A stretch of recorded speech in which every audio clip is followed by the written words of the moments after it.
Pada kesempatan ini insya Allah kita masuk kunci sukses yang ketujuh untuk menyelamatkan kita dari siksa kubur yang itu merupakan janji yang benar. Dan sudah sering kita jelaskan ya dari awal bedah buku ini bagaimana kebenaran tentang siksa kubur itu ada, sebagaimana nikmat kubur juga ada. Dan Nabi SAW menitik beratkan dalam banyak sekali riwayat-riwayat beliau. Di antaranya beliau pernah melewatin 2 kuburan di masa kehidupan beliau di kota Madinah. Dan beliau mengatakan sesungguhnya 2 penghuni kuburan ini sedang disiksa dan mereka berdua disiksa dengan siksaan yang dengan dosa yang mereka anggap biasa. Tapi ketahuilah itu adalah dosa yang besar. Yang satu suka adu domba, membuat orang berantem. Ya. Kemudian yang kedua adalah tidak cebok pada saat kencing. Dan riwayat yang lain juga riwayat sahih Nabi SAW pernah melewati kuburan. Kemudian beliau meminta kepada sahabat Anas radhiyallahu anhu untuk mengambil pelapa kurma. Kemudian beliau membagi 2 pelapa itu lalu menancapkan di 2 kuburan. Lalu kata Nabi SAW, sungguhnya 2 penghuni kuburan ini akan diringankan siksanya selama pelapa kurma ini belum kering. Dan ini mukjizat dari Allah Subhanahu Wa Taala untuk beliau SAW dan bukan untuk umumnya orang. Begitu juga riwayat pernah satu kali Nabi SAW lewat dan terdengar suara yang sangat bergemuruh. Lalu beliau mengatakan itu adalah suara kaum Yahudi yang sedang disiksa di kubur-kubur mereka. Dan sekian banyak tentunya yang berhubungan dengan masalah dalil benar adanya siksa kubur. Nah, salah satu kiat agar kita bisa selamat dari siksa kubur tersebut adalah poin ketujuh, berdoa kepada Allah Subhanahu Wa Taala seraya memohon perlindungan dari azab kubur. Jadi kalau kita lihat poin ini sebenarnya penulis ingin mengerucutkan bukan umumnya doa. Tapi ada doa yang berisikan tentang penyelamatan dan permohonan agar selamat dari siksa kubur. Namun sebelum kita jauh membahas tentang masalah poin demi poin dari doa yang dibaca sebelum salam dan di tahiyat terakhir, dari rinciannya cukup banyak permintaan doa di situ yang Nabi SAW ajarkan dan akan kita rincikan satu persatu insya Allah. Dari minta selamat dari siksa kubur, dari api neraka, selamat dari fitnah Masih Dajjal, selamat dari fitnah kehidupan dan kematian, selamat dari segala macam dosa dan terlilit utang. Nanti ini akan kita rincikan satu persatu insyaAllah, tapi mungkin kita akan ringkas karena ini setiap satu doa ini saja sudah memiliki tema tersendiri. Mungkin kalau mau dibahas panjang lebar bisa sejam atau 2 jam untuk satu jenis permohonan pelindungan di sini. Tapi kita coba akan gabungkan ke 6 atau 7 doa ini di dalam satu pertemuan kita. Mudah-mudahan yang penting ibu-ibu dan bapak sekalian bubar dalam kondisi sudah memahami tentang bahayanya apa yang sudah Nabi SAW minta kita berlindung darinya, supaya jangan kita termasuk orang yang terkena siksa tersebut. Namun sebelumnya, karena kita bicara masalah doa, masih banyak di antara muslimin yang terlalu menganggap remeh doa ini. Seakan-akan doa itu adalah sesuatu yang biasa saja, atau mungkin hanya digunakan kalau urgen saja. Kalau sudah darurat sekali baru berdoa. Kalau sakit misalnya, dia lebih pentingkan untuk pergi ke dokter dan konsultasi sama dokter, dari dokter ke dokter. Nanti kalau sudah mentok dokternya udah nggak ada yang bisa obatin, baru dia sholat tahajud, baru dia berdoa, baru dia pergi umroh, berdoa di depan Ka'bah, baru dia gunakan ya antara azan dan iqamah, baru dia bertawasul dengan amal-amal saleh, bersedekah dengan niat misalnya masalahnya selesai. Padahal penempatannya keliru ini. Ini seperti puzzle yang harusnya kita letakkan justru berdoa dulu, baru kemudian kita ikhtiar secara manusiawi. Dijamin dengan izin Allah Subhanahu Wa Taala Bapak Ibu sekalian, kalau anda sebelum berobat ke dokter, berdoa dulu, semoga Allah Subhanahu Wa Taala sembuhkan melalui perantara dokter dan obat yang akan kita datangi dan kita konsumsi. Didatangi dokter dan kita konsumsi obatnya, maka dipastikan insya Allah akan sembuh.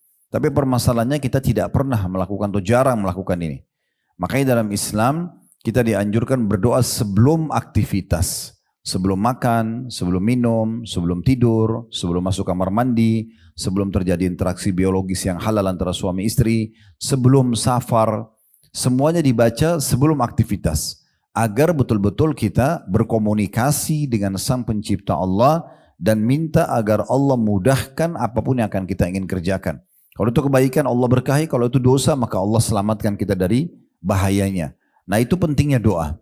Oleh karena itu ibu-ibu dan bapak sekalian harus faham baik-baik, doa ini bukan dianggap seperti sesuatu yang digunakan kalau diperlukan saja.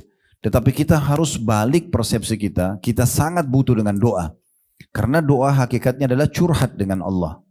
Inilah curhat dengan Allah. Bagaimana kita menyampaikan apapun yang kita inginkan. Apakah itu dipertahankan nikmat yang sedang ada. Atau misalnya kita dikeluarkan dari satu mara bahaya yang berbahaya. Nah itu poinnya. Oleh karena itu kita harus menganggap ini kebutuhan. Ya. Kita harus merasa ini perlu untuk kita lakukan. Bahkan berdoa lebih kita butuhkan dari semua aktivitas kita. Berdoa lebih penting daripada kita makan pada saat lapar. Lebih penting daripada pada saat kita minum. Ya, kita minum daripada pada saat kita dahaga. Lebih penting berdoa daripada minum pada saat dahaga. Lebih penting juga berdoa daripada minum obat pada saat sakit. Atau tidur pada saat capek atau letih. Karena doa ini akan mendatangkan keberkahan. Makanya Nabi SAW ajarkan luar biasa. Dari bangun tidur sampai tidur lagi penuh dengan doa. Ya, semuanya diikuti dengan doa dan bukan satu dua jenis doa. Mau tidur aja itu ada banyak sekali. Ya, ada mungkin sekian banyak bahkan belasan doa yang dibaca. Bangun tidur juga seperti itu. Ya, mau keluar rumah dengan variannya yang sangat banyak. Dengan tujuan agar kita tidak pernah melepaskan diri dari doa. Ingatlah Bapak Ibu sekalian. Kalau sedang ada nikmat yang ciptakan kita Allah. Yang ciptakan nikmat itu Allah, kesehatan, keturunan, pasangan hidup, pendapatan, apa saja. Yang ciptakan semua itu Allah dan yang bisa pertahankan hanya Allah. Dan kalau kita sedang ada ujian, lagi sakit, lagi diganggu orang, difitnah, digunjing, diambil hartanya, dan segala macam hal, yang ciptakan kita Allah, yang ciptakan permasalahan itu Allah, yang bisa memberikan jalan keluar hanya Allah. Maka tidak ada uzur, tidak ada alasan buat kita tidak berdoa. Tidak ada alasan juga untuk menerlambatkan doa, mengatakan nanti saja. Kalau sudah darurat, sudah kepepet, kalau sudah tidak ada jalan lain baru berdoa. Ini keliru. Makanya kata Nabi SAW dalam sebuah hadis yang mulia, kenalilah Tuhan kalian. Maksudnya sering taat dan berdoa kepadanya di saat lagi lapang, maka dia akan mengenali kalian di saat kalian sedang sempit. Jadi siapapun yang ingin doanya diijabah pada saat sedang ada puncak-puncaknya masalah, maka dia harusnya pada saat lagi sehat, lagi tidak ada masalah sering berdoa. Dan saya titik beratkan di awal pembukaan kita, ibu dan bapak sekalian berdoa kepada Allah agar minta dipertahankan nikmat, itu jauh lebih afdal daripada perminta permasalahan diselesaikan. Jadi misalnya kita berdoa, ya Allah pertahankan kesehatanku ini misalnya, atau kebahagiaan rumah tanggaku ini, atau kebaktian anak-anakku atau baktinya anak-anakku misalnya, atau semangatku dalam menuntut ilmu, atau semangatku dalam ibadah, atau apa saja, atau rezeki yang sedang engkau limpahkan, atau usaha yang sedang engkau bukakan. Kita minta semua itu agar Allah pertahankan dan berkahi. Itu jauh lebih afdal, lebih besar pahalanya, dan juga berefek pada apa yang sedang kita lakukan dan sedang kita nikmati dari nikmat, dibandingkan nanti sudah sakit baru minta kesembuhan, atau bangkrut lalu minta supaya dilunasi utangnya sama Allah. Ini yang kedua boleh, tetapi tetap yang awal lebih afdal. Dari sini kita harus garis bawahi, berarti tidak ada alasan untuk tidak berdoa. Jadi Bapak Ibu sekalian, usahakan doa ini seperti sesuatu yang sangat kita butuhkan.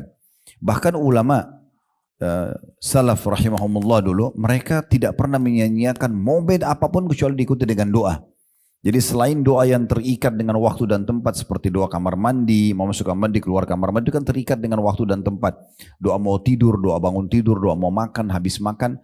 Mereka tetap memaksimalkan waktu berdoa walaupun tidak berhubungan dengan waktu dan tempat. Contoh misalnya, pada saat mereka melihat ada orang yang sedang diberikan nikmat oleh Allah di depan mata mereka. Sehat, ya, ceria, pintar, kaya misalnya. Mereka tidak lewatkan momen itu kecuali mereka berdoa sambil mengatakan, ya Allah berkahilah orang ini dan berikanlah aku seperti dia atau lebih. Jadi mereka tunggangi keadaan kelebihan orang justru untuk berdoa. Begitu juga pada saat mereka lihat satu kekurangan dari orang lain. Ada orang masih terjerumus dalam maksiat, belum tutup aurat, pendapatannya masih haram, ugal-ugalan, segala macam lah yang dia lakukan yang buruk, atau punya kekurangan fisik.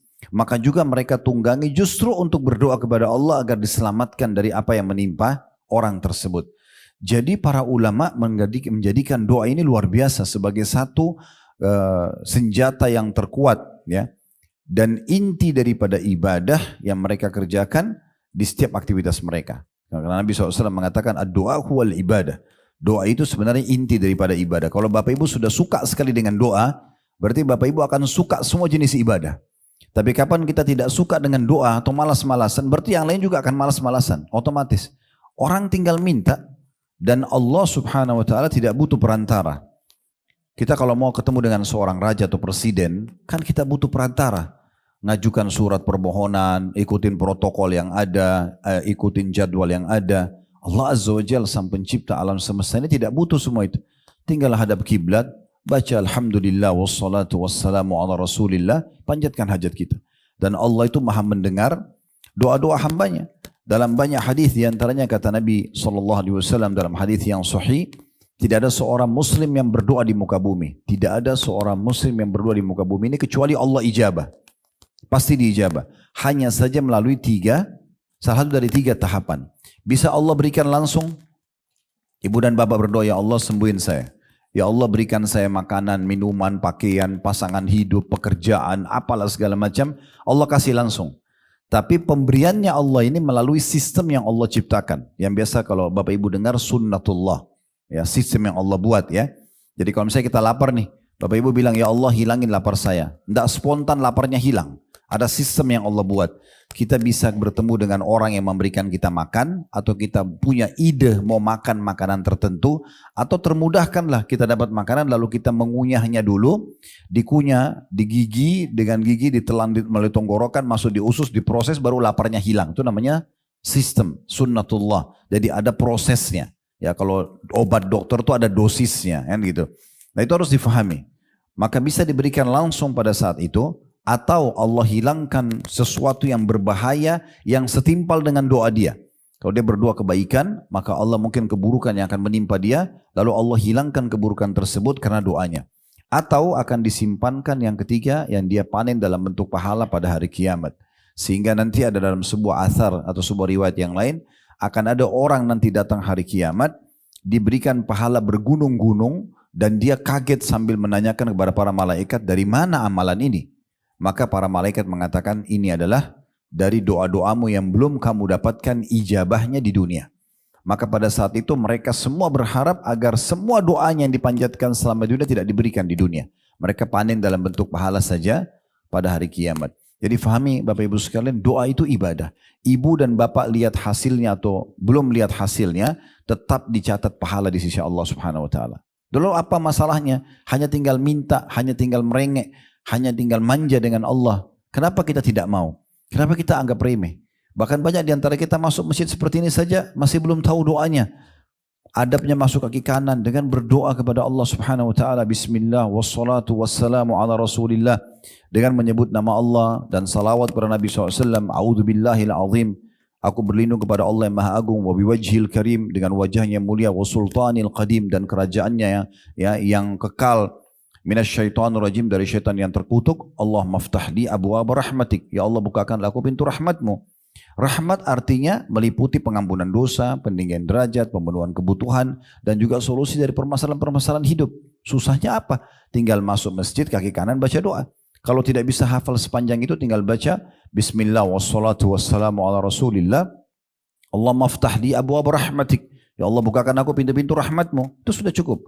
Tapi meminta rahmat ini ruginya apa?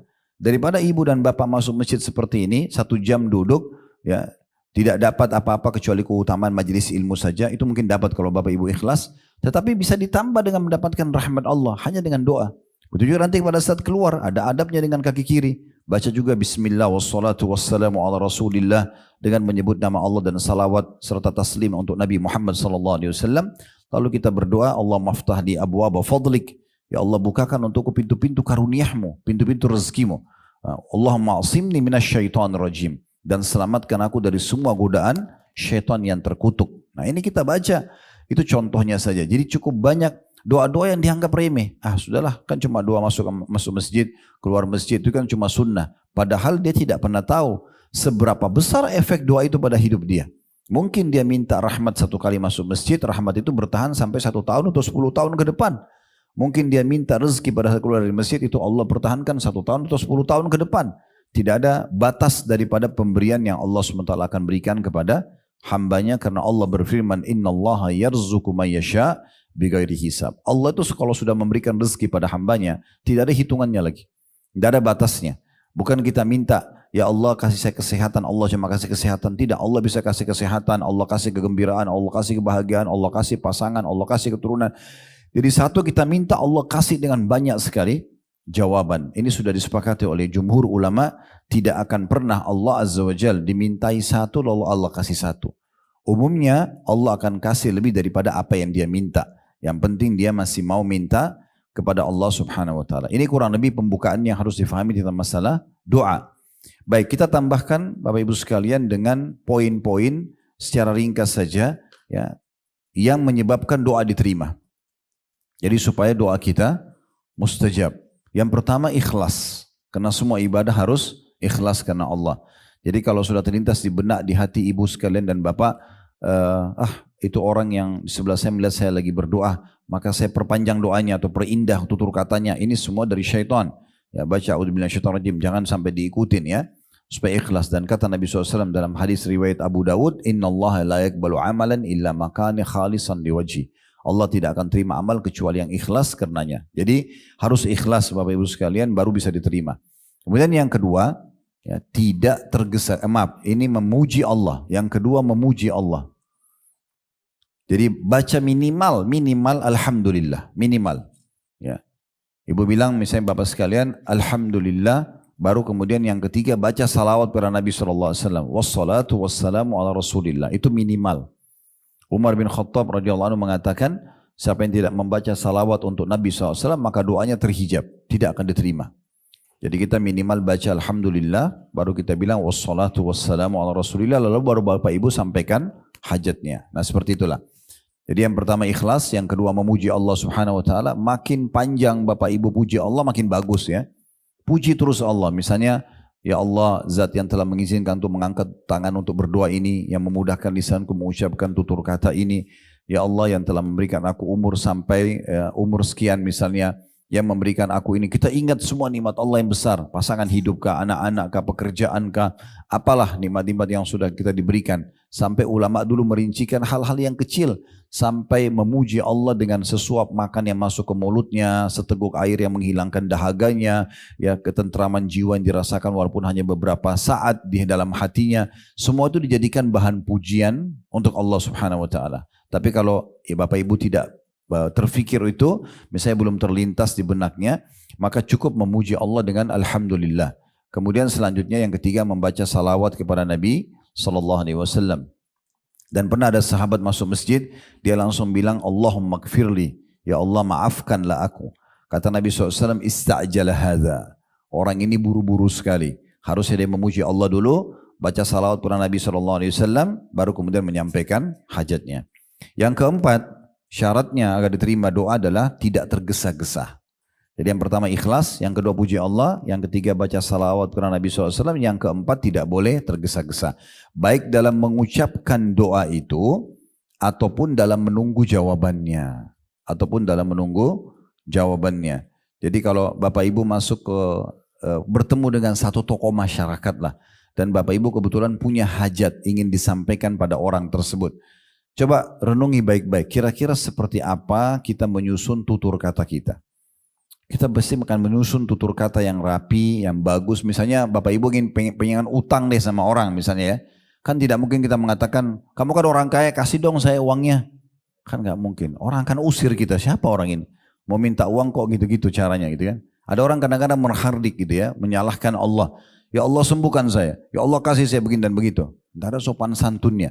Maka harus orang tidak tergesa-gesa dalam tutur kata dan menyusun tutur kata yang santun dan sopan gitu kan. Sampaikan dengan baik-baik. Nabi Ayyub alaihissalam itu diuji oleh Allah SWT dengan penyakit 20 tahun. Setelah 20 tahun pun dalam Al-Quran digambarkan bagaimana adabnya dia berdoa sama Allah. Dia mengatakan, Rabbi anni massani yadhur wa anta arhamur rahimin.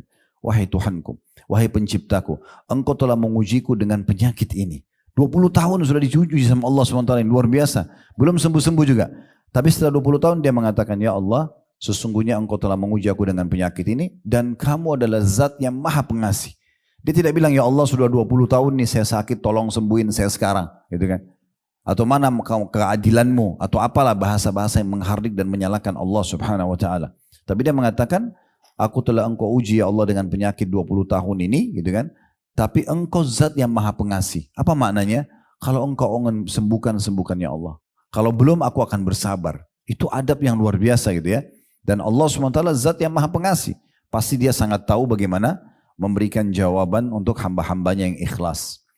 Nah di sini kita tidak tergesa-gesa dalam mengucapkan doa, ya, ucapan doanya dan harus dijaga adabnya. Jadi ada orang kena rutinitas ya. Ya, kalau dia sebutkan doa itu mungkin kalau kita dengar pun kita nggak ngerti apa yang diucapkan. Kayak orang yang kumur-kumur apa? Ya. Apa yang diucapkan itu? Hanya kena rutinitas saja. Sama dengan zikir habis sholat. Alhamdulillah. Ada orang kadang-kadang di sebelah saya, ikhwah duduk gitu, tangannya cepat sekali. Mulutnya pun cepat. Ini apa yang dibaca gitu? Apa yang dibaca? Kalau dia ketemu sama satu orang, tokoh masyarakat, lalu dia ngomong dengan cepat seperti itu, mungkin diusir gitu kan.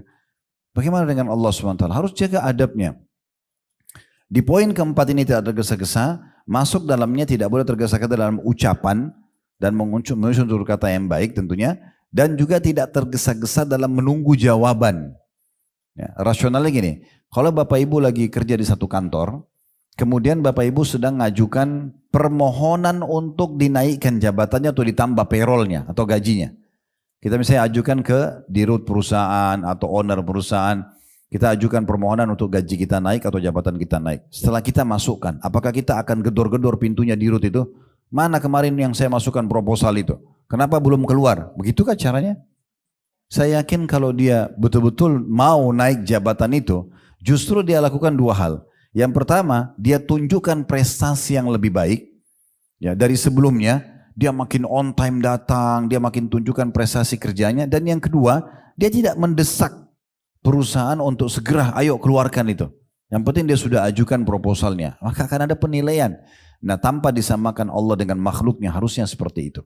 Ini sesuai dengan sabda Nabi SAW, yustajabu li ahdikum malam ya'jal, akan diterima doa seseorang dari kalian selama dia tidak tergesa-gesa. Lalu sahabat bertanya, wa kaifal istijal, dalam riwayat lain, wa kaifa ya'jal ya Rasulullah.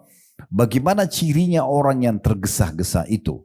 Kata Nabi SAW, yaqulu da'utu wa lam yustajabu li fatarakat du'a.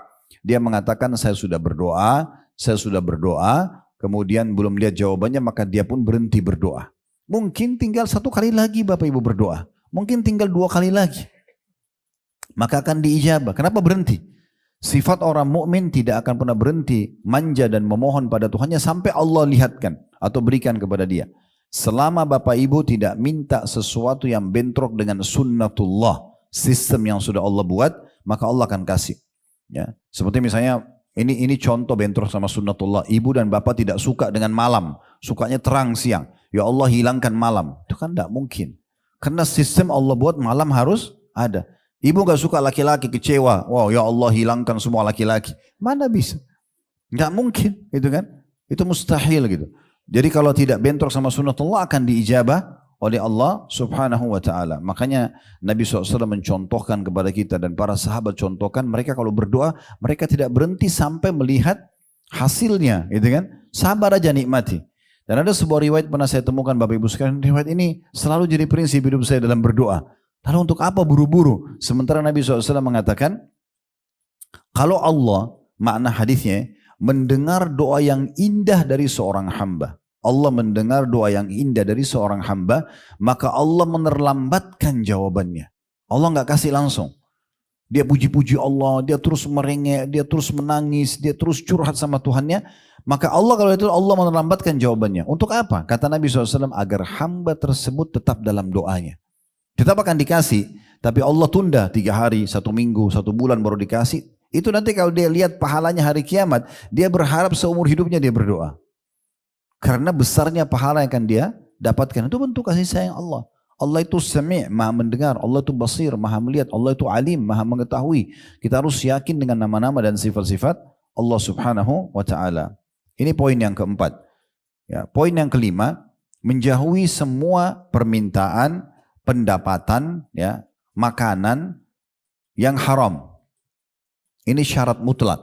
Sesuai dengan hadis Bukhari ya, menghindari makanan, minuman, pendapatan yang haram ini, maksiat kepada Allah SWT. Sesuai dengan hadis Bukhari kata Nabi SAW, ada orang yang rambutnya acak-acakan, bajunya kotor gitu ya, tidak pakai alas kaki, susah sekali hidupnya. Lalu dia mengatakan, wahai Tuhanku berikanlah. Bagaimana Allah kasih dia sementara makanan, minuman dan pakaiannya haram. Dalam riwayat lain, dia diberikan dari makanan haram. maka itu tidak bisa, tidak akan dikasih. Oleh karena itu harus hati-hati. Dan di poin ini, Bapak Ibu sekalian, saya ingin titik beratkan, apapun masalah yang sedang Bapak Ibu hadapi, coba jadikan poin-poin utama sebagai bahan introspeksi diri atau muhasabah adalah cek yang masuk di badan kita ini halal atau haram. Karena terlalu banyak orang hidupnya tidak bahagia karena sumbernya haram. Termasuk walaupun orang lain kasih kita. Ya, karena dalam hadis Bukhari disebutkan bagaimana Allah terima sementara makanan, minuman, pakaiannya haram dalam riwayat lain dan dia diberikan makan dari yang haram. Kalau Bapak Ibu dikasih makanan oleh orang, kita tidak tahu orang ini sumbernya halal atau tidak sih, nggak apa-apa kita makan. Tetapi kalau seandainya kita tahu orang ini jelas, maaf dia pelacur, dia pemakan riba, dia koruptor, nggak apa-apa deh, yang penting kan dia kasih saya handphone, dikasih apalah, walaupun dari haram, ini nggak bisa. Ini termasuk menjadi penyebab doa kita tidak diijabah. Tidak cukup sampai di situ. Kata Nabi SAW dalam hadis Bukhari, lahmun nabata min suhtin an-naru awla bihi. Darah dan daging yang tumbuh dari harta haram, maka neraka lebih pantas baginya. Ini harus hati-hati sekali. Ya. Jadi hati-hati ya. Kalau ada sumber-sumber yang kita masukkan dalam tubuh kita, pastikan itu halal dan haram. Sampai banyak. Di antaranya Syu'bi dan banyak ulama-ulama tabi'in yang lain mengatakan, saya tidak pernah dan tidak akan pernah mengangkat sepotong makanan ke mulut saya dan meneguk seteguk air, kecuali saya sudah tahu sumbernya dari mana, halal atau tidak. Baru kemudian karena ini berhubungan dengan masalah, ya, diterima atau tidak diterimanya doa. Dan Imam Ahmad pernah ditanya rahimahullah tentang masalah hadis. Hadis yang masyhur ya, yang dalam tubuh manusia ada segumpal darah, kalau darah itu baik maka semua tubuh baik, kalau dia buruk maka akan buruk semua tubuhnya, itu adalah hati manusia. Maka ditanya Imam Ahmad, kira-kira apa yang bisa melunakkan hati? Sehingga akhirnya semua anggota tubuh kita juga ikut baik. Kata beliau, dengan makanan halal. Jadi kalau makanan haram ini bisa berpengaruh juga pada ya tubuh kita. Ini penting juga untuk digarisbawahi ya. Baik, ini poin yang ke-5 tadi ya. Ya, jadi menjauhi semuanya makanan, minuman, pendapatan, bahkan yang diberikan oleh orang lain pun yang haram ya. Jangan karena kita dikasih mumpung gratis sudah nggak apa-apa deh, yang penting haram, yang penting gratis nggak apa-apa, haram ini nggak bisa, akan berpengaruh sekali. Selanjutnya yang ke-6 adalah memaksimalkan waktu-waktu mustajab. Berikut juga tempat ya, waktu dan tempat mustajab. Ini penting sekali. Memaksimalkan waktu dan tempat mustajab. Waktu mustajab banyak, antara azan dan iqamah, pada saat hujan lagi turun, ya, musafir, sepertiga malam, itu kan hadis-hadisnya sahih semua ya. Terus kemudian doa orang tua buat anak, doa anak untuk orang tua, doa muslim untuk muslim yang lain ala zahril ghaib, tidak ketemu langsung. Jadi kayak misalnya ibu dan bapak doain saudaranya atau temannya, tapi dia tidak tahu kalau kita doakan, itu mustajab doanya. Itu diantaranya mustajab doa. Jadi nggak apa-apa kita kalau ketemu teman-teman, jangan lupa doain saya ya. Itu biasa, itu bagus ya. Mungkin tiba-tiba dia ingat pada saat dia lagi berdoa, kita tidak tahu kalau dia doakan, itu mustajab. Ya. Jadi kita maksimalin waktu-waktu mustajab doa. Sudah kita rincikan tadi. Ini dalilnya cukup banyak, saya tidak bisa sebutkan semua, tapi dalilnya maksud saya. Tapi poin-poinnya sudah jelas. Sepertiga malam Allah turun di langit bumi. Kemudian Allah menanyakan apakah ada hambaku yang minta tolong, maka aku tolong, ada yang punya hajat aku penuhi. Saat hujan turun, Nabi SAW kalau hujan turun mengatakan rahmat Allah sedang turun, ya, maka beliau pun berdoa.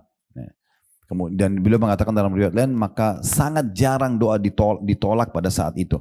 Kemudian musafir, juga kata Nabi SAW, orang yang puasa dan orang yang musafir sangat jarang ditolak doanya. Ini juga orang puasa masuk di dalamnya. Kemudian juga pada saat hujan sedang turun tadi, kemudian orang tua buat anak, ya, kata Nabi SAW termasuk doa yang tidak ditolak adalah doanya orang tua buat anak. Ini pernah kita singgung ya, hati-hati Bapak Ibu, terutama ibu-ibu kadang-kadang karena banyak interaksi sama anak-anak, terutama masih kecil, karena mereka ada saja kesalahan yang dilakukan, kadang-kadang memicu emosi ya. Jangan pernah ucapin kata-kata buruk, karena bisa jadi doa buruk, seperti misalnya, kamu kok nakal sekali misalnya. Daripada kita bilang begitu, lebih baik kita ucapkan, semoga Allah berikan kamu hidayah nak, semoga Allah tumbuh besarkan kamu di atas ketaatan. Jadi doakan kebaikan aja. Ya. Sama juga kalau bertengkar suami istri, nggak usah bilang saya nyesal nikah sama kamu. Nanti kalau jadi doa, penyesalan terus gitu kan. Semoga Allah berikan kamu hidayah, semoga Allah perbaikin keadaan. Ya udah, kita saling mendoakan karena semua manusia tidak ada yang sempurna. Ada saja kekurangannya kan gitu. Jadi doa-doa positif ini penting sekali untuk kita sampaikan. Itu waktunya. Kalau tempatnya itu yang mustajab, diantaranya riwayat Ibnu Abbas adalah multazam. Multazam itu Bapak Ibu sekalian antara Hajar Aswad dengan pintu Ka'bah. Makanya kalau kami bimbing biasanya di travel yang Allah amanahkan Uhud Tour ini, setiap manasik biasanya ataupun pas lagi tawaf 7 kali putaran, itu selalu saya ingatkan setelah takbir bismillah Allah Akbar menghadap Hajar Aswad, saya mengatakan Bapak Ibu ini multazam, fokus pada doa. Ini doa tempat mustajab. Jadi 2 meter itu kurang lebih tempatnya luar biasa, tempat yang mustajab. Ya, ini diantara yang harus diperhatikan tempat-tempat seperti ini ya. Kemudian selanjutnya kita masuk ke poin yang ke-7 ya. Lalu tadi poin yang ke-6 memaksimalkan tempat dan juga ini ya. Kemudian yang ke-7 adalah mengulang-ulangi doa itu sendiri. Mengulang-ulanginya. Jadi pengulangan doa ini itu lebih memudahkan diijabahnya doa. Pengulangan doa lebih dimudahkan untuk pengulangan diberikan ijabah. Dan itu cukup banyak riwayat yang menjelaskan Nabi SAW seringkali mengulangi sampai 2-3 kali doa itu. Ya, sehingga pengulangan ini bisa ya memberikan kita ijabah. Allahu a'lam. Baik, itu gambaran umumnya tentang masalah doa. Karena kalau kita mau bahas ini panjang sekali ya. Sementara kita belum masuk ke tema kita ini. Ya. Ini sudah setengah jam lebih ya. Karena kalau bahas doa ini panjang sekali. Saya sarankan Bapak Ibu kalau bisa dengarkan di YouTube, di playlist YouTube kami di Khalid Basalam Official itu ada judul Tablik Akbar Dahsyatnya Doa. 2 jam lebih saya bahas masalah doa itu. Panjang lebar dengan contoh-contohnya, doa-doa para nabi dan segala macam itu ya. Tapi yang kita ingin beratkan sekarang, kita kerucutkan ke bahasan kita. Karena kita sedang bahas tentang kunci sukses dari alam kubur. Di antaranya berdoa minta dilindungi dari siksa kubur itu. Nah inilah yang kita mau bahas, dikerucutin ya. Saya akan bacakan dulu yang diangkat oleh penulis di sini ada 2 buah dalil. Di halaman 24 dan halaman 25 ya. Riwayat yang pertama, hadis yang sahih diriwayatkan oleh Bukhari, Muslim atau muttafaqun alaih ya. Dan ini disahihkan oleh Syekh Al-Albani juga dalam kitab Al-Mishkah di halaman 24-nya di poin ke-7. Hadis Ummul Mukminin wanita yang mulia Aisyah radhiyallahu anha, beliau berkata, "Anna Rasulullah sallallahu alaihi wasallam kana yad'u fi shalah, Allahumma inni a'udzu bika min adzabil qabr wa a'udzu bika min fitnatil masiihid dajjal wa a'udzu bika min fitnatil mahya wa fitnatil mamat. Allahumma inni a'udzu bika minal ma'thami wal maghram." فقال له قائل ما أكثر ما تستعيذ من المغرم فقال إن الرجل إذا غرم حدث فكذب ووعد فأخلف. Terjemahannya bahwasanya Aisyah berkata bahwasanya Nabi Rasulullah SAW biasa berdoa dalam sholatnya, yang artinya ya Allah aku berlindung kepadamu dari azab kubur. Ini permintaan yang pertama, ini jadi saksi bahasan kita. Jadi setiap sholat wajib betul sunnah beliau selalu berlindung dari siksa kubur. Kemudian yang kedua, aku berlindung kepadamu dari fitnah Al-Masih Dajjal. Dan aku berlindung kepadamu juga dari fitnah kehidupan dan kematian. Dan ya Allah, aku berlindung kepadamu dari dosa dan juga utang atau terlilit utang. Seseorang bertanya, wahai Rasulullah, betapa seringnya engkau berlindung dari utang? Maka beliau SAW menjawab, apabila seseorang memikul utang, jika berbicara dia berdusta, dan jika berjanji dia menyelisihinya. Ada footnote nomor 10 di bawah, sahih diriwayatkan oleh Bukhari Muslim atau muttafaqun alaih ya. Kalau yang sudah tahu alhamdulillah, kalau yang belum tahu yang ditulis di angka nomor 10 kecil di bawah itu dimiringkan setelah sahih muttafaqun alaih, artinya disepakati oleh Bukhari dan Muslim ya. Jadi hadis ini hadis sahih. Baik, ini riwayat yang pertama. Saya akan masuk baca riwayat yang kedua. Setelah kita baca dua-duanya baru kita ambil faedahnya dan kita lebih dalam membahas potongan-potongan doa ini ya. Riwayat yang kedua masih dari wanita yang mulia sama Aisyah radhiyallahu anha, beliau mengatakan sa'altu Rasulullah sallallahu alaihi wasallam an adzabil qabr faqala na'am adzabul qabri haqqun. Qalat Aisyah fama ra'aitu Rasulullah sallallahu alaihi wasallam yusalli salatan ba'du illa ta'awwadha min adzabil qabr. Aku bertanya kepada Rasulullah SAW tentang azab kubur. Maka beliau SAW mengatakan, iya, azab kubur itu adalah benar adanya atau pasti benar terjadi, maksudnya kepada para pembangkang. Aisyah berkata radhiyallahu anha, setelah itu aku tidak melihat Rasulullah SAW sholat kecuali beliau selalu berlindung dari azab kubur. berlindung dari azab kubur. Baik, dari dua buah riwayat ini kita masuk rinciannya ya. Faedah pertama yang bisa diambil dari hadis kedudukan Ummul Mukminin Aisyah radhiyallahu anha, karena beliaulah yang telah menukil kepada kita riwayat ini, dan ini berarti keutamaan tersendiri buat beliau ya. Kemudian yang kedua yang bisa diambil pelajaran bahwasanya pentingnya seseorang selalu berlindung dari siksa kubur, dan di awal dari pembukaan sudah kita jelaskan tentang masalah kubur ini. Dia betul-betul sebuah alam yang dikenal dengan alam barzah, dan dari awal kita bedah buku ini dan terus kita akan ingatkan setiap kali kita pertemuan insya Allah, karena judul kita memang kunci sukses di alam kubur. Ini benar-benar ada, dan akan terjadi dua keadaan di kuburan. Menjadi lubang dari lubang neraka, tempat siksaan bagi para pembangkang, orang kafir, musyrik, orang munafik, atau orang usatul mukminin, orang mukmin tapi terlalu banyak dosanya tidak sempat tobat sebelum meninggal. Atau dia akan menjadi taman dari taman surga bagi para orang-orang yang patuh, yang soleh dan soleh, yang semasa hidup diisi dengan ketaatan-ketaatan kepada Allah Subhanahu Wa Taala, bersabar dalam mengerjakan ketaatan, bersabar dalam meninggalkan dosa, bersabar dalam ujian harian. Maka ini akan menjadi kuburannya taman dari taman surga. Ya, baik, itu kondisinya. Maka kita berlindung dari siksa kubur. Ini tidak akan banyak saya ulangi karena kita akan fokus ke potongan-potongan selanjutnya. Kemudian yang pelajaran ketiga adalah pentingnya seseorang berlindung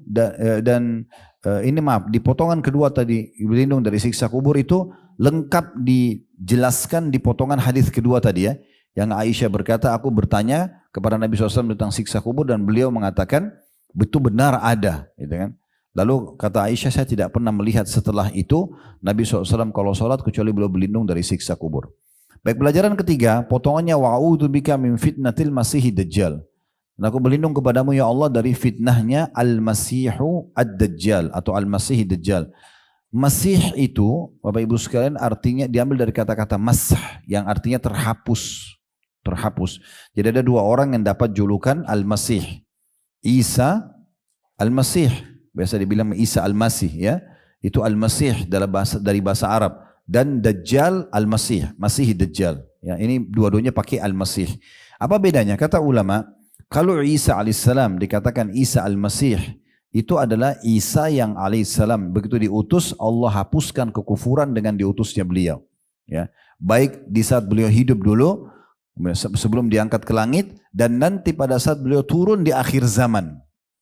Karena dalam keyakinan kaum muslimin, Nabi Isa alaihissalam akan Allah turunkan nanti di akhir zaman ya, bersama Imam Mahdi akan membunuh Dajjal, dan ini yang kita minta perlindungan darinya gitu ya. Nanti Nabi Isa alaihissalam akan turun. Nah, itu riwayat-riwayat sahih banyak sekali. Seingat saya mayoritas yang pernah hadir di majelis ini juga pernah hadir di majelis kita bedah buku Minhajul Muslim. Itu pernah, kalau masih ingat, kita bahas rukun iman yang kelima, iman kepada hari kiamat. Salah satunya yang kita bahas adalah tanda-tanda hari kiamat.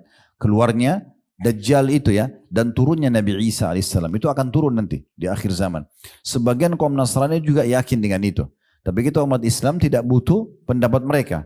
Kita yakini Nabi Isa alaihissalam akan turun, dan kata Nabi SAW, bagaimana umat ini sesat di awalnya sementara aku ada, maksudnya di masa hidup beliau, dan di akhirnya sementara Isa ada. Isa alaihissalam nanti akan turun, tetapi dia bukan lagi menerapkan isi Injil. Nabi Isa alaihissalam akan menerapkan isi Al-Quran. Makanya kata Nabi SAW, ya, kalau seandainya di saat aku masih hidup atau Isa dan Musa ada, di masa aku sekarang menjadi Nabi, maka mereka tidak punya pilihan kecuali jadi pengikutku. Jadi Nabi Isa alaihissalam nanti akan menerapkan isi-isi Al-Quran dan juga hadis-hadis Nabi alaihi salatu wassalam, itu nanti di akhir zaman. Baik, itu Isa al-Masih. Kalau ad-Dajjal, jadi dengan datangnya Nabi Isa dihapusnya kekufuran. Kalau Masih Dajjal, yang terhapus Dajjal ini dari kata-kata Dajjalah, yang berarti kekacauan. Ini namanya orang itu ya. Dia seperti kita manusia, tapi Allah uji dia. Allah jadikan dia fitnah bagi manusia. Karena memang kejahatan dia. Maka Allah subhanahu wa ta'ala jadikan dia fitnah bagi manusia. Nabi SAW menjelaskan apa yang dimaksud dengan Al-Masih. Kenapa dia disebutkan dengan yang terhapus. Beliau mengatakan nanti Dajjal akan keluar di tengah-tengah kalian dan dia akan mengaku sebagai Tuhan. Ketahuilah bahwasanya Tuhan kalian Allah tidak buta, sementara Dajjal itu buta mata kanannya. Atau masah, ya, terhapus mata kanannya. Jadi mata kanannya rusak gitu ya. Sebagian riwayat menyebutkan matanya yang sebelah kanan rusak sampai seperti anggur yang kering. Ya. Tapi dia mengaku Tuhan. Nah, kenapa banyak orang yang beriman kepada dia nanti? Ada banyak manusia yang ikut jadi pengikutnya. Karena kata Nabi SAW, kalau dia mampir di sebuah atau di satu lokasi, maka kalau orang lokasi itu beriman kepada dia, menyatakan dia sebagai Tuhan, maka negerinya jadi makmur. Ya, hujan turun, hasil panen mereka melimpah. Ya, kalau mengaku dia sebagai Tuhan gitu ya. Kemudian hasil peternakan mereka melimpah ruah, harta mereka melimpah ruah, badan mereka sehat, pokoknya begitulah. Tapi kalau ada satu lokasi Dajjal datang ngaku Tuhan lalu tidak mau diimani, kalau bukan dia membunuh orang-orang ini, maka dia akan pergi meninggalkan dan dalam kondisi negeri itu jadi peceklik, panas ya, dan segala macam. Makanya kita berlindung dari fitnahnya dia. Bapak Ibu nggak boleh kalau Dajjal keluar lalu berkata begini, saya kan punya iman, saya udah belajar di pengajian Dajjal itu kan tinggal baca berlindung dari dia sebelum salam misalnya. Itu nggak boleh. Kalau Bapak Ibu hidup di masa itu, ya, di masa di mana dia keluar, kata Nabi SAW, kalau kalian dengarkan Dajjal keluar, maka jangan kalian mengatakan imanku kuat lalu kemudian dia menghadapinya. Tapi selamatkan diri kalian walaupun ke gunung, karena jangan sampai justru dia jadi pengikutnya, gitu kan? Kecuali kata Nabi SAW kalian bertemu berpapasan, maka kokohkanlah. Maksudnya tetap dengan keimanan kita. Dan ketahuilah di tangan kanan Dajjal ada api, di tangan kirinya ada air. Kalau kalian disuruh pilih oleh Dajjal, maka pilihlah yang di tangan kanannya yang api, karena itu adalah air yang dingin. Nabi SAW sampaikan itu, dibocorkan. Dan beliau sudah mengatakan dalam banyak hadis yang sahih, tidak ada seorang Nabi pun kecuali menyampaikan kepada umatnya tentang bahayanya Dajjal. Satu orang tapi luar biasa buat kerusakannya gitu ya. Dan dalam riwayat lain juga, ini cukup panjang ceritanya, tapi saya coba ringkaskan ya. Kata Nabi SAW, Dajjal akan berkeliling di tengah-tengah kalian selama 40 hari. Satu hari pertamanya sama dengan 1 tahun, hari keduanya seperti sebulan, hari ketiganya seperti sepekan, dan sisa harinya seperti hari-hari kalian. Jadi kalau kita hitung 40 hari Bu ya, Bapak sekalian, 1 hari 1 tahun ya. Berarti dari 40 hari sudah kurang 1 ya. Sisa berapa? 39 ya. Kemudian hari kedua seperti sebulan. Berarti sudah setahun, sebulan ya. Sudah tinggal 38 hari kan itu. Kemudian 1 hari lagi seperti sepekan. Ini berarti sisa 37 hari kan gitu ya. Berarti 1 tahun, 1 bulan, 1 pekan. Dari 40 hari kalau dikurangi 3 hari ini sisa berapa? 37 hari ya. 37 hari itu berarti 1 bulan, 1 pekan. Kalau kita mau gabungin berarti 1 tahun, 2 bulan, 2 pekan.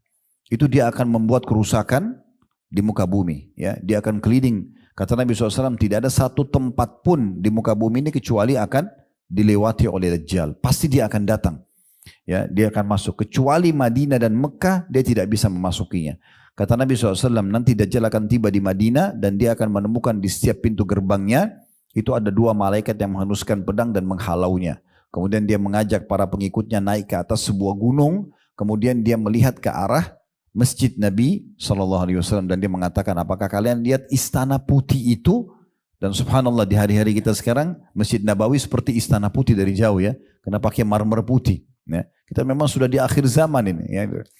Maka kata Dajjal, apakah kalian lihat istana putih itu? Pengikutnya mengatakan iya. Kata Dajjal, itulah istana Muhammad yang aku tidak diizinkan untuk menyentuhnya. Kemudian dia pun turun dari gunung itu, kemudian dia bertemu dengan 1 orang anak muda keluar dari kota Madinah. Kata Nabi SAW, anak muda itu adalah orang yang paling baik imannya di masa itu. Ya. Kemudian Dajjal menangkapnya sambil mengatakan, aku adalah Tuhanmu. Lalu kemudian anak muda itu mengatakan, kau adalah Dajjal yang telah digambarkan oleh Nabi SAW. Anak muda ini tahu, ya, karena salah satu cirinya adalah dia mengaku sebagai Tuhan dan mata kanannya rusak. Dan dalam riwayat lain dikatakan di dahinya itu ada tulisan kafara, kufur, yang bisa dibaca oleh setiap orang yang beriman. Dia bisa baca bahasa Arab atau tidak, dia bisa melihat tulisan itu, gitu kan? Maka anak muda mengatakan, kau adalah Dajjal yang telah diceritakan oleh Nabi SAW. Maka Dajjal mengambil 1 gergaji, kata Nabi SAW, lalu membelah 2 anak muda itu. Dari tengah-tengah kepalanya sampai ke kemaluannya, dibelah 2. Lalu Dajjal lewat di tengah-tengahnya, supaya pengikutnya pada bersorak-sorak. Maka mereka semua sorak-sorak melihat kekuatan Dajjal luar biasa gitu menurut mereka. Lalu kemudian Dajjal bilang hiduplah. Lalu bersatu lagi badannya anak muda itu. Bersatu lagi badannya anak muda itu. Nah begitu bersatu lagi badannya, Dajjal mengatakan, apakah kau sudah yakin aku Tuhanmu? Maka kata Nabi SAW, anak muda itu mengatakan, aku tambah yakin kau adalah Dajjal. Ya, karena hadis tentang anak muda ini didengar oleh umumnya di pengajian. Orang tahu. Seperti Bapak Ibu dengar siang ini, maka sudah itu orang di Amerika pun, di Eropa pun, di mana seluruh bangsa pun, di Afrika, di Timur Tengah, setiap dai akan sampaikan kalau Dajjal akan sama riwayatnya. Jadi orang tidak asing kalau dengar tentang tanda hari kiamat, kalau nanti akan ada anak muda ini. Maka setelah itu kata Nabi SAW, dia berusaha membunuh anak muda tapi tidak berhasil. Lalu kemudian dia menuju ke Babulut di Palestina. Ya, sampai sekarang ada satu kota namanya Babulut. Ya, dia datang ke sana, kemudian dia pun akhirnya berlindung di sana dan Allah SWT turunkan Isa alaihissalam di Masjid Menara Putih di Damaskus, kemudian berjalan bersama dengan Imam Mahdi yang keluar dari kota Madinah, kemudian menuju ke Babulut dan membunuh Dajjal. Nah seperti itulah. Tapi yang jelas Dajjal ini perlu kita berlindung dari bahayanya walaupun kita tidak hidup sezaman. Ya, karena ini memang diperintahkan oleh Nabi alaihi salatu wassalam. Ini potongan ketiga atau faedah ketiga dari hadis. Potongan keempat, faedah keempat, wa'udzubika min fitnatil mahya. Dan aku berlindung kepadamu dari fitnah kehidupan. Makna fitnah di sini adalah semua yang manusia tidak suka, Bu, Bapak sekalian. Apa yang Bapak Ibu tidak suka bisa dimaknakan fitnah. Jadi bukan berarti nanti kita dituduh apa yang kita tidak lakukan baru dinamakan fitnah. Tidak, apapun yang Bapak Ibu tidak suka maka diistilahkan dengan fitnah. Ya, kita berlindung kepada Allah di sini agar diselamatkan dari semua yang kita tidak suka selama kita hidup. Nah, ini doa juga sangat mulia ya, supaya jangan sampai menimpa kita sesuatu yang kita tidak sukai. Kemudian potongan yang kelima, wa fitnatil mamat, dan fitnah kematian. Maksudnya adalah apa yang kita tidak suka dari kematian, kayak mati su'ul khatimah, ya, masuk dalamnya itu. Kemudian godaan, diantaranya godaan syaitan ya. Orang kalau mau meninggal dunia itu syaitan datang untuk menggoda dia agar dia tidak mengucapkan la ilaha illallah ya sebelum dia meninggal dunia. Maka kita berlindung kepada Allah SWT dari fitnah kematian tersebut. Terus berlanjut fitnah itu ya supaya kita meninggal dalam keadaan beriman. Kemudian nanti supaya kita pada saat meninggal juga ruhnya diterima oleh Allah Subhanahu Wa Taala, diangkat ke langit, dibungkus dengan kain kafan dari surga dan seterusnya. Ini semua masuk dalam fitnah kematian. Pelajaran yang keenamnya, Allahumma inni a'udzubika minal ma'thami, ya, dan aku berlindung kepadamu ya Allah dari semua jenis dosa. Nah, dosa ini juga kita berlindung teman-teman sekalian. Dosa artinya atau bahasa lain agama kita maksiat, artinya pelanggaran. Nah, pelanggaran. Semua pelanggaran akan ada konsekuensi hukuman. Itu perlu difahami. Kecil ataupun besar, ya. Makanya sebagian ulama salaf mengatakan kalau seseorang melakukan dosa sengaja atau tidak sengaja, anggota tubuhnya sudah sangat dekat dengan hukuman Allah. Nabi Musa alaihissalam, ini pernah saya sampaikan di pertemuan yang lalu tapi saya ingatkan lagi, beliau pernah di masa hidup di Mesir, waktu itu masih tinggal di istananya Fir'aun, ada dia masuk ke pasar di Mesir pada waktu, ada dua orang berantem, satu dari Bani Israel, suku dia, satu dari suku Kipti, sukunya Fir'aun. Berantem, lalu Nabi Musa pisahin.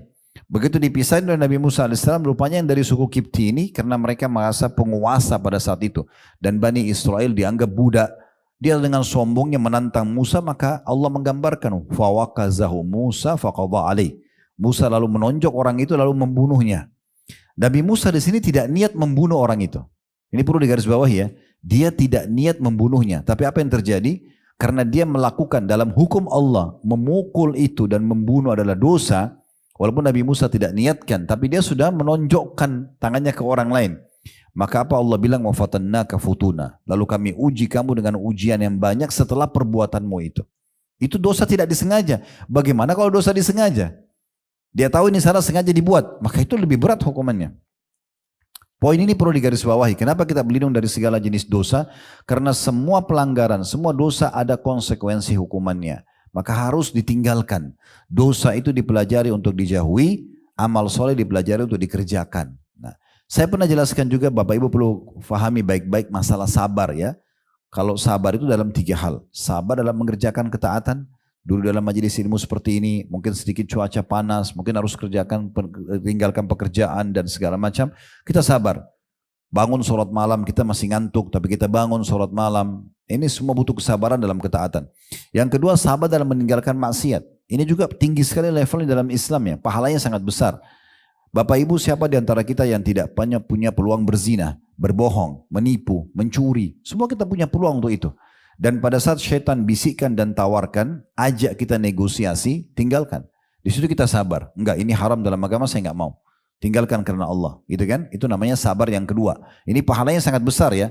Saya pernah sampaikan bagaimana pendapat Ibnu Umar radhiyallahu anhu, beliau mengatakan saya meninggalkan 1 dirham yang haram lebih saya cintai daripada bersedekah dengan 100.000 atau 600.000 dirham. Ya, jadi beliau melihat justru meninggalkan yang haram walaupun kecil itu lebih besar pahalanya dibandingkan mengerjakan ketaatan, gitu. Kemudian yang ketiga baru sabar terhadap ujian harian, ya. Nah, orang-orang yang terus lalai dengan dosa-dosanya, saya ingin mengajak Bapak Ibu coba tadabbur ayat-ayat ini ya. Coba dibuka surah Al-A'raf. Surah nomor 7 ayat 96. Dimulai dari ayat 96. Mulai dari ayat 96 ya. Supaya kita jangan terus-menerus lalai dalam dosa. Manusia bisa buat dosa, Nabi Adam AS buat dosa. Tapi harus sadar itu kesalahan dan berbahaya. Konsekuensi hukumannya bisa datang. Jadi jangan diulang-ulangi terus, jangan tetap dalam keadaan tidak bertaubat, gitu ya. Dan tujuan kita sering saya bahasakan, tujuan kita Bapak Ibu sekalian belajar seperti ini adalah untuk hari ini ke depan. Kita tidak akan bahas masa lalu seseorang. Kalau ada yang kebetulan hadir di sini pas Ustadz bahas itu kayaknya nyinggung saya, bukan. Saya enggak kenal Bapak Ibu sekalian. Tetapi yang kita singgung, kita sedang ingatkan adalah hukum Allah Subhanahu wa taala supaya mulai sekarang ke depannya kita terus menerapkan dalam hidup kita. Sekali lagi surah Al-A'raf kita buka, tadabburi beberapa ayat, surah nomor 7 ayatnya mulai 96. Saya akan bacakan. Walau anna ahlal qura amanu wattaqau la fatahna alaihim barakatin minas samai wal ardi walakin kazzabu fa akhadnahum bima kanu yaksibun. Terjemahnya bisa dilihat sendiri situ ya. Jikalau sekiranya penduduk negeri-negeri itu beriman, mereka yakin Allah ada sebagai Tuhannya dan bertakwa. Takwa itu patuh. Apa yang Allah suruh kerjakan, wajib atau sunnah, apa yang Allah halalkan nikmati, apa yang Allah larang haram atau makruh ditinggalkan. Maka niscaya kata Allah, atau pastilah kami akan melimpahkan kepada mereka berkah dari langit dan bumi. Apa kata ulama tafsir? Rezeki dari tempat tidak disangka-sangka. Diberikan semuanya, makanan, minuman, pakaian, pendapatan, kebahagiaan, solusi dari permasalahan kalau mereka beriman dan bertakwa. Jadi kita tidak boleh ragu dengan janji Allah. Pastikan kita kalau melakukan ketaatan, beriman dan takwa, itu akan dibukakan semua pintu-pintu keberkahan dari langit dan bumi. Tidak boleh ragu dengan masalah ini. Lalu Allah mengatakan, tetapi sayangnya mereka mendustakan ayat-ayat kami. Disampaikan di pengajian, dinasihati oleh orang, sampai padanya cuplikan-cuplikan nasihat, tidak mau dengar. Maka kami siksa mereka disebabkan karena perbuatan mereka. Jadi maksudnya, sekecil apapun dosa yang kalian lakukan, sudah sampai peringatan di kuping kalian, sudah sampai dari media kalian, tetap kalian tidak mau tahu, maka pasti kami akan siksa. Itu maknanya. Perhatikan setelahnya, Allah ajak akal kita untuk berfikir dan menyentuh perasaan kita dalam hati supaya hati-hati. Ayat 97-nya, afa amina ahlul qura ay ya'tiyahum ba'suna bayatan wa hum naimun. Apakah atau maka apakah ya, tepatnya apakah penduduk negeri-negeri itu merasa aman dari kedatangan siksaan kami kepada mereka di malam hari di waktu mereka sedang tidur? Itu yang mabuk-mabukan, ke diskotik, ke karaoke, malam-malam begadang. Mereka merasa aman tiba-tiba bisa bangun lagi besok pagi? Atau misalnya keluar dari diskotiknya nggak tabrakan misalnya, atau nggak berantem sama orang, atau nggak dirampok, atau ada aman dari siksa Allah? Kan gitu. Itu tanda tanya. Apakah penduduk negeri itu merasa aman dari kedatangan siksaan kami kepada mereka di malam hari di waktu mereka sedang tidur? Ayat 98. Allah ajak berfikir lagi. Awa amina ahlul qura ayyatiyahum ba'suna duha wa hum yal'abun. Apakah penduduk negeri itu merasa aman dari kedatangan siksa kami kepada mereka di waktu matahari sepenggalan naik? Kayak kita sekarang siang hari. Apakah mereka merasa aman kena terang, kena ramai terus tidak ada siksa Allah datang? Ya. Maka Allah mengatakan ketika mereka sedang bermain-main, makan, kumpul sama teman-teman, terus mereka pikir tidak akan datang siksa Allah. Ya. Lalu kemudian ayat 99-nya, afa aminu makrallah, fala ya'manu makrallahi illal qaumul khasirun. Maka apakah mereka merasa aman dari azab Allah yang tidak terduga-duga? Tiba-tiba. Tiada yang merasa aman dari azab Allah kecuali orang-orang yang merugi. Kecuali orang-orang yang merugi. Jadi jangan pernah merasa aman dari dosa. Makanya Nabi SAW berlindung di dalam potongan bahasan kita ini dari segala macam dosa, gitu ya. Baik, kita tutup teman-teman sekalian dengan poin ini. Jadi saya bilang saya coba ringkas-ringkas walaupun alhamdulillah cukup padat bahasannya. Tapi kalau satu ini kita ingin bahas, misalnya dosa saja itu bisa 2 jam, 3 jam. Saya pernah membahas buku Ad-Da' wa Dawa. Waktu itu di daerah Tebet sebelum pandemi, itu bukunya Ibnu Qayyim rahimahullah. Kita bahas sudah sekian tahun belum selesai. Khusus bahas tentang dosa dan efeknya. Dan perkataan-perkataan ulama. Itu karena panjangnya bahasannya ya. Tapi yang penting Bapak Ibu sudah fahami kata kuncinya adalah semua pelanggaran akan dekat sekali dengan konsekuensi hukuman, maka jangan dilakukan, udah selesai. Walaupun godaannya besar, kita coba berusaha menahan diri kita. Yang terakhir di sini, ya, yang kita bisa ambil faedah dari hadis adalah, ini yang ketujuh ya, betul? Ya. Kan yang pertama tadi tentang masalah kedudukan Aisyah radhiyallahu anha, faedah pertama. Yang kedua, berlindung dari siksa kubur. Yang ketiga, berlindung dari fitnah Masih Dajjal. Yang keempat, berlindung dari fitnah kehidupan. Yang kelima, berlindung dari fitnah kematian. Yang keenam, dari dosa, gitu kan? Ya, sekarang yang ketujuh, ya, yaitu berlindung daripada terlilit utang. Ya, ini yang terakhir yang Nabi SAW berlindung di sini. Dan ini ada tambahannya sedikit di akhir hadis. Ada seorang waktu dengar Nabi SAW berlindung dari utang, Karena Nabi itu gak suka utang. Tapi terus saja beliau berlindung. Ada orang yang tanya, ya Rasulullah, kenapa anda banyak sekali berlindung dari utang? Maka beliau sampaikan. Karena beliau mengatakan, itu penutupan hadis, apabila seseorang memikul utang dan dia tidak bisa bayar atau dia belum bisa bayar, maka lisannya akan berdusta. Kadang-kadang dia punya uang, saya nggak punya uang, saya belum punya uang, gitu ya. Dan juga jika berjanji dia akan menyelisihi. Mau jatuh tempo, mau bayar, sudahlah nanti aja. Orangnya juga baik aja kok, nggak nagih-nagih misalnya, kan gitu. Padahal sebenarnya ibu dan bapak harus fahami ya. Imam Az-Zahabi rahimahullah menulis dalam buku Al-Kabair beliau dosa-dosa besar ya. Di antaranya adalah menunda pembayaran utang bagi yang mampu. Haram hukumnya, bukan cuma dosa kecil, dosa besar. Ibu bapak sekalian jatuh tempo tanggal 30 Agustus bayar utang, wajib dibayar pada saat itu. Didahulukan dari semuanya, bahkan dahulukan dari makan kalau perlu, ya. Karena ini dosa besar, berbahaya. Kata Nabi SAW, matlul ghani zulm, menunda pembayaran utang bagi orang yang mampu, kezaliman, dosa besar. Gak boleh. Baik, kita coba masuk lebih dalam membahas sedikit masalah ini, Bapak Ibu sekalian, tentang masalah utang ya. Kalau orang utang, teman-teman sekalian, ya, itu berbahaya sekali buat dia. Karena kalau ada orang meninggal dalam kondisi masih punya utang, ya, maka itu diharamkan dari surga sampai utangnya terbayar. Sesuai dengan hadis Nabi SAW diriwayatkan oleh Ibnu Majah dari Thauban radhiyallahu anhu, kata Nabi SAW, man faraqar ruhul jasada, barang siapa yang ruhnya terpisah dari jasadnya, wa huwa bari'un min thalathin, dan dia selamat dari 3, dakhalal jannah, dijamin masuk surga. Orang yang meninggal selamat dari 3 ini dijamin masuk surga oleh Nabi SAW. Yang pertama adalah minal kibari, dari kesombongan. Kalau dia aman dari sombong, selama hidup tidak pernah sombong. Orang mau hina dia, orang mau ambil haknya, dia biasa saja. Yang penting jangan dia yang sombong pada orang, jangan dia yang mengambil haknya orang lain.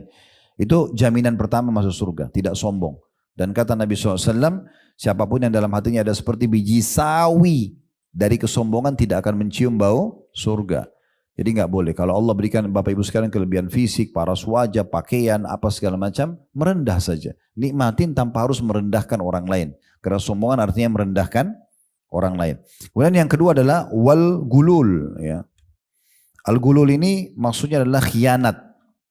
Mengkhianati orang lain. Mengkhianati amanah, jabatan, mengkhianati harta yang dititipkan. Nah itu kalau ada yang meninggal ini berarti tidak dijamin surga. Tapi kalau dia aman, tidak ada yang dia khianati sama dia hidup, dia jujur saja, maka dia akan masuk surga. Yang ketiga ini saksi bahasan kita. Utang, wad dain. Siapa yang meninggal, dia tidak punya utang, maka dijamin baginya surga. Karena utang ini jadi penghalang Bapak Ibu sekalian. Di dalam sebuah riwayat yang lain, diriwayatkan oleh Ibnu Majah juga, ya, dan ini disahihkan oleh Syekh Albani, hadis Ibnu Umar radhiyallahu anhuma, bahwasanya Nabi SAW bersabda, man mata wa alaihi dinarun au dirhamun. Siapa yang mati dia masih punya utang dirham atau dinar. Nah, kalau kita rupiah lah, rupiah, dolar, real, apa saja masih punya utang, ya. Qudiya, ya, min hasanati laisa thamma dinar wala dirham. Maka nanti hari kiamat akan dibayar utang itu dengan pahala-pahalanya. Ya, dengan pahala-pahalanya. Yang dimana hari itu sudah tidak ada lagi dinar dan dirham. Jadi nanti kalau orang utang, kalau misalnya ada kita pemilik piutang nih ya, kita utangin orang lain, itu punya keutamaan sendiri ya. Saya pernah sebutkan hadisnya, diantaranya kata Nabi SAW, siapa yang mengutangkan orang lain dia akan dapat pahala seperti nilai yang uang dia utangkan itu. Misalnya Bapak Ibu utangin orang 1 juta rupiah. Di bulan ini misalnya Agustus tanggal 1 sampai tanggal 31 misalnya ya. Kemudian ibu dan bapak keluarkan tanggal 1 Agustus. Mulai tanggal 1 ibu seperti dan bapak sekalian sedekah 1 juta tiap hari. Berarti investasinya 1 juta, tapi pahalanya ya itu dapatnya 31 juta. Karena kali 31 hari. Kalau lewat dari masa kita mengutangkan orang, jatuh tempo dan kita berikan tenggang waktu. Kita tagih, maaf saya belum bisa bayar. Oke, tidak apa-apa, nanti lanjut lagi September ya. Nanti saya tagih di awal Oktober. Di bulan Septembernya, Bapak Ibu sekalian seperti bersedekah 2 kali lipat. Seperti 2 juta per hari. Nah jadi orang-orang yang orang lain utang sama dia sudah 10 tahun belum bayar, nggak usah sedih, ini seperti sedekah tiap hari itu. Ya. Bahkan sebagian ulama mengatakan Allah Azza wa Jalla ya memudahkan bagi pemilik piutang untuk bersedekah dengan banyak sekali uang walaupun dia tidak sedekah dengan nilai itu karena dilipat gandakan per harinya. Semasa belum jatuh tempo 1 kali lipat 1 juta berarti sama 1 juta per hari. Kalau sudah lewat jatuh tempo kita berikan tenggang waktu 2 kali lipat, tinggal tergantung orang itu bayar kapan gitu kan. Nah itu keutamanya. Baik, tapi orang yang utang ini nggak boleh nganggap remeh. Karena berbahaya, yang sedang kita bahas adalah orang yang utangnya ini. Kalau pemilik piutang masih aman, dia nanti akan panen dalam bentuk pahala dari orang itu pada hari kiamat. Kalau pahala orang itu tidak cukup Ustaz, bagaimana? Dosa-dosanya si pemilik piutang dipikulkan pada dia. Kan gitu. Jadi dia rugi sekali orang itu ya.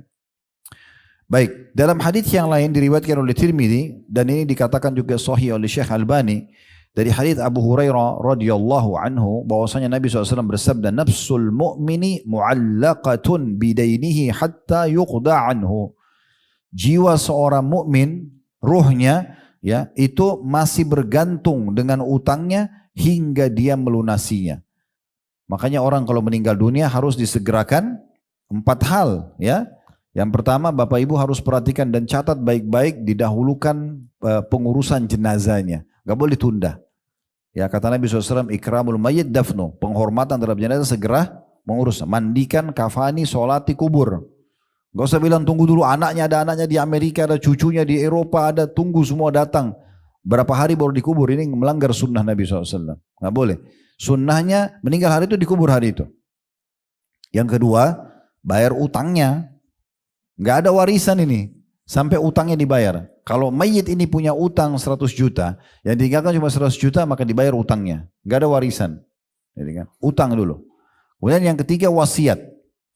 Wasiat ini Nabi SAW mengatakan Allah telah menjadikan tambahan pahala buat kalian di harta kalian yang kalian tinggalkan sepertiganya. Dengan cara tulis wasiat. Maksimal sepertiga. Misalnya ibu dan bapak tulis wasiat, dari sekarang mumpung hidup, saya wasiatkan sepertiga seluruh harta yang saya tinggalkan, ya itu untuk wakaf pesantren, masjid, tapi maksimal sepertiga, nggak boleh lebih. Berangkat daripada hadis Sa'ad radhiyallahu anhu dalam hadis yang sahih, beliau pernah sakit keras di Mekah, kemudian beliau mengatakan, ya Rasulullah, saya punya harta banyak, saya cuma punya 1 anak perempuan, boleh nggak saya sedekahin aja seluruh harta saya? Kata Nabi jangan. Kalau gitu 2/3 ya Rasulullah. Kata Nabi SAW jangan. Kalau gitu setengahnya ya Rasulullah, jangan. Kata Nabi SAW sampai dia mengatakan ats-tsuluts, sepertiganya. Kata Nabi SAW, ats-tsulutsu was-tsulutsu katsir. Sepertiga boleh, tapi sepertiga juga masih banyak. Lalu beliau mengatakan engkau meninggalkan ahli warismu dalam kondisi mampu, ada yang mereka bisa kelola harta yang kamu tinggalkan lebih baik daripada kau tinggalkan mereka mengemis pada orang lain. Jadi kita masih boleh mewasiatkan tapi maksimal sepertiga harta kita. Yang terakhir yang keempat itu adalah warisan. Nah ini juga penting ya, tidak boleh nunda warisan. Ya, mudah-mudahan di sini tidak ada, tapi biasanya kakak yang paling sulung biasanya gitu ya, nahan-nahan warisan. Orang tua sudah meninggal, adiknya nggak dibagi. Nanti tunggu dulu tanah naik, rumah naik harganya. Apa haknya dia? Nggak ada haknya dia. Ini sudah punya ahli waris, bukan punya dia pribadi. Ini dosa ditanggung setiap hari. Saya temukan ada orang bahkan punya hubungan kerabat dengan kami pun itu masih ditunda-tunda. Sampai akhirnya yang pemilik harta sudah mati, anak yang penerima warisan juga mati. Sudah tinggal cucu, ada yang sampai cicit, belum dia bagi-bagi. Ini dosanya luar biasa. Ya. Gak ada hak kita di situ. Apa hak kita mau nahan haknya orang lain? Sering itu ada jemaah datang pada saya mengeluh, Ustaz, kita mau bagi warisan, tapi kakak kami tidak mau. Ya. Ada yang kakak tertua, ada kakak nomor 2, ada kakak, ini macam-macam itu. Ini bahaya sekali. Baik, kita kembali ke bahasan tadi ya. Al-Iraqi berkata, urusannya masih menggantung, ya tidak ada hukuman baginya, yaitu tidak ada ditentukan apakah dia selamat atau binasa sampai utangnya dilunasi. Kemudian juga kalau ada orang yang utang, dia tahu ini dia utang dan dia sudah niat dari awal tidak mau bayar, hukumnya sama dengan pencuri. Ya. Jadi hati-hati dengan dalam hati ya. Makanya Nabi SAW mengatakan dalam hadis, ya hadis ini diriwayatkan oleh Ibnu Majah dan dihasankan oleh Syekh Albani dari hadis Suhaib Al-Khairi radhiyallahu anhu, beliau mengatakan bahwasanya Rasulullah SAW bersabda, ayyuma rajulin yadayyanu daynan wa huwa mujmi'un alla yuwaffiyahu iyyahu lakiyallahu sariqan. Ya, artinya siapa saja yang berutang lalu niat tidak mau melunasinya dari awal, memang dia mau nipu orang gitu ya. Mau utang tapi tidak mau bayar dari awal, maka dia akan bertemu dengan Allah pada hari kiamat dalam keadaan status sebagai pencuri. Hukumnya hukum pencuri. Ya, Al-Munawi berkata rahimahullah dalam makna hadis ini adalah orang seperti ini nanti akan dibangkitkan dan dikumpulkan di mahsyar bersama dengan para pencuri dan akan menerima hukuman sama dengan mereka. Di dunia saja hukumannya pencuri dipotong tangannya. Di akhirat jauh lebih berat lagi. Kan gitu. Nah, oleh karena itu kalau misalnya Bapak Ibu harus betul-betul darurat utang, ini darurat ya, kalau betul-betul harus utang, bukan tidak boleh dalam Islam. Dari awal diniatkan mau bayar.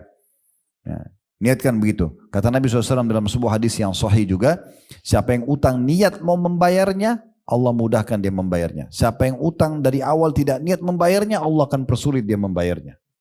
Ya. Kemudian juga dalam hadis yang lain, ya, diriwayatkan oleh Bukhari, ya. Dari hadis Abu Hurairah radhiyallahu anhu bahwasanya Nabi SAW bersabda, "Man akhadha amwalan nasi yuridu itlafaha atlafahu Allah." Barang siapa yang mengambil harta manusia diantaranya dengan utang, pura-pura mau butuh, janji mau bayar tapi ternyata tidak gitu ya. Dengan niat menghancurkannya, ya, mencelakakan orang itu, maka Allah juga akan menghancurkan dirinya. Jadi hati-hati ya. Ini sekaligus juga saya ingatkan teman-teman, jangan terlalu mudah menerima, kalau terima WA, terima informasi dari orang-orang, mengatasnamakan orang lain yang kita kenal. Itu kita harus hati-hati juga ya. Ya, karena saya dikontak oleh salah satu jemaah, beliau Masya Allah suami istri sudah lama sekali ya di dalam pengajian kami, tapi karena sudah lama tidak kontak-kontakan sama saya, semenjak selesai bahasan buku di tempat beliau, mungkin sudah 10 tahunan berkali. Tiba-tiba ada yang kontak beliau mengatasnamakan saya, lalu kejar-kejar minta pinjam uang gitu. Ini baru berita, mungkin baru sekitar 2 minggu 3 minggu yang lalu gitu. Dia beritakan gitu. Terus dia cari nomor telepon saya melalui tim karena saya ganti nomor handphone. Lalu saya kontak. Ya. Kenapa? Ini ada yang ngaku Ustaz sebagai Ustaz gini-gini. Bukan sudah tahu sifat saya. Saya mana pernah mau minta uang dari jemaah. Kalau saya memberi insya Allah ya gitu. Itu nggak mungkin.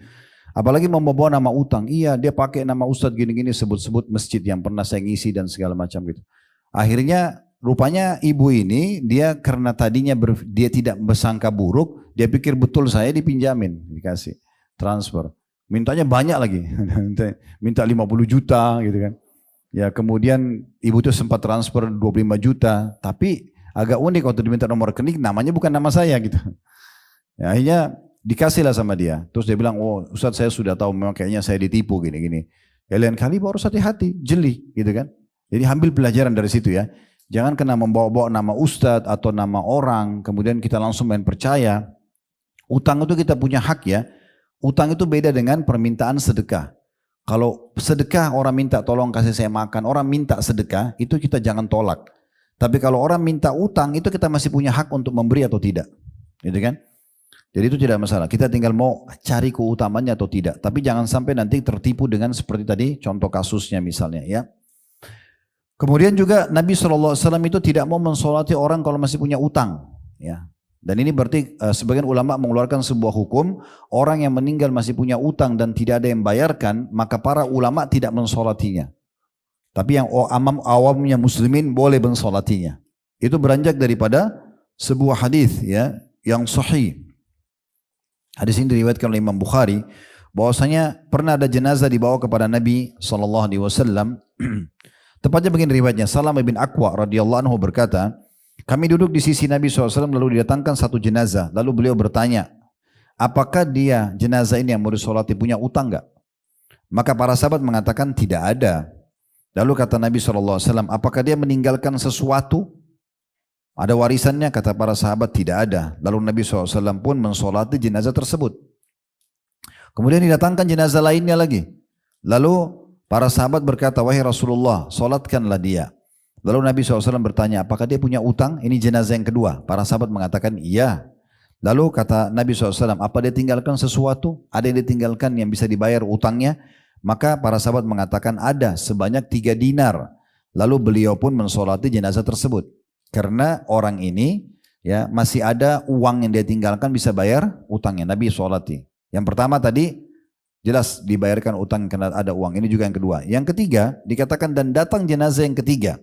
Lalu para sahabat mengatakan solatkan dia ya Rasulullah. Kata Nabi SAW apakah dia meninggalkan sesuatu? Mereka menjawab tidak ada. Ya. Lalu Nabi SAW tanya apakah dia memiliki hutang? Mereka mengatakan ada 3 dinar. Maka Nabi SAW mengatakan kepada para sahabat kalian solatkanlah orang ini. Nabi tidak mau solat.